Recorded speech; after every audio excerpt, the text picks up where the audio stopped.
Assalamualaikum dear students, I am Hina. I am here to perform the factor analysis on the socio-economic data, and as you are seeing in the screen that I have this is a SPSS window, and I have two options. One is data view and another is variable view. In data view you are able to see your values of the variables. In variable view window you are going to see the values of your variable, right? Now you are doing, you are going to perform the factor analysis on your data to find out the most important, to extract the most important factors from your data. What you will do, you will go to the analyze option and go to the dimension reduction and go to then factor analysis. And you I want to delete this as I already performed. I will reset this, right?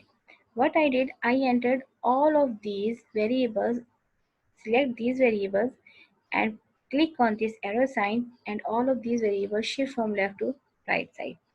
What I did, I will enter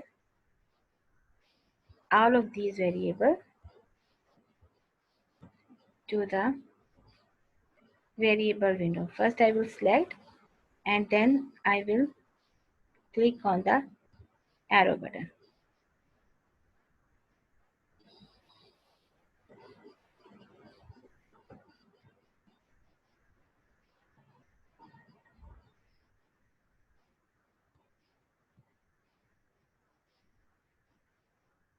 right? I selected all of the variables and then click on the arrow button. Then I will go to descriptive option. Descriptive basically tells you about the mean, median, and mode of the variables, and initial solutions, and coefficient, significance level, and Kim and Bartlett test. Univariate descriptive tells you about mean, median, and mode. Initial solution is the initial that I am performing. Coefficients and significance level tells you about the coefficients of the factor model. And KMO and Bartlett test of sphericity are used to check the adequacy of your questionnaire, and then make it continue and then go to extraction. I am using the maximum likelihood method because if I will use principal component, it will compute components, not extract factors. Unweighted least square and generalized least square both are the regression methods, and I'm not interested in it. That's why I'm using maximum likelihood method.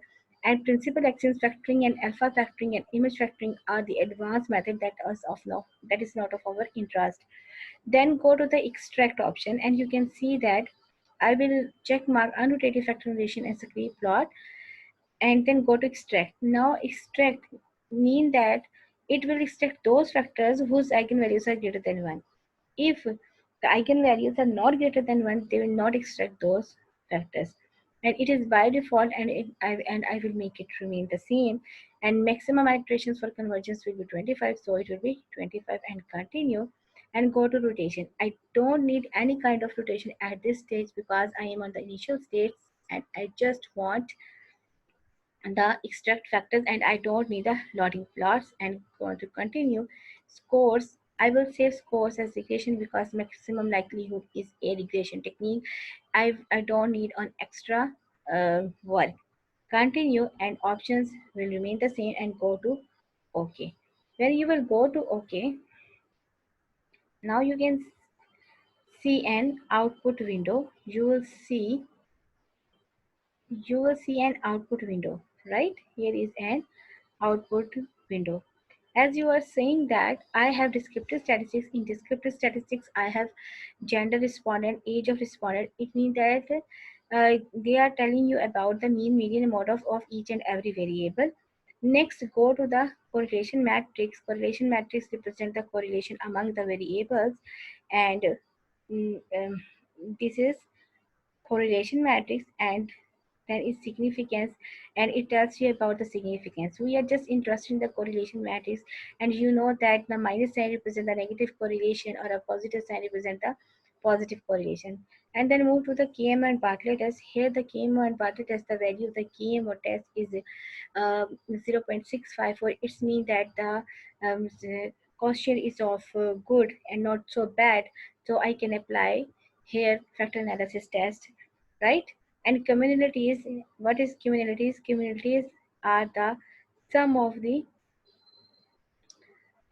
Basically, the cumulative is the sum of these co factor loadings and represent the amount of variance in that variables accounted by all other factors. It means that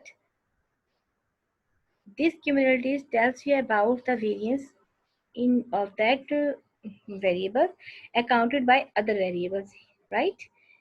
If you are talking about education of a respondent and its cumulative is R 0.999, it means that 99% of the variation is explained by all other factors. Now come to the total variance explained. This is very important table. As you can see that I studied 31 variable, out of which 12 variables are extracted on the basis of the eigenvalues, right?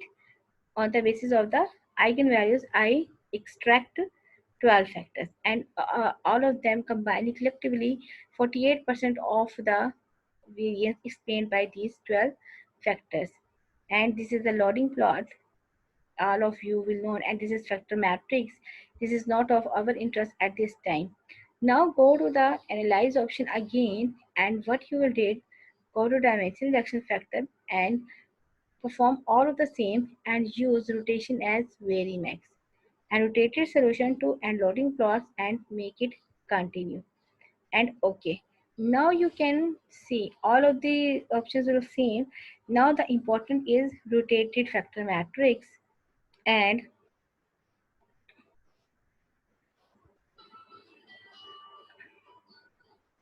factor rotation matrix or the rotated factor matrix. Now as you see that here is 12 factors and which we extract. Now you can see that out of which one is important. You can see that which variable whose value is greater than 0.5 you will get out the factor, right? Whose value is greater than 0.5 you will get these factor and you will find out the value from this table. And this is factor transformation matrix. This is factor 1, this is factor 2, and this is factor 3. I think this is very helpful for you, and when you're performing this you can easily find out what you are going to do, which factor is important and which factor is not important. Allah Hafiz.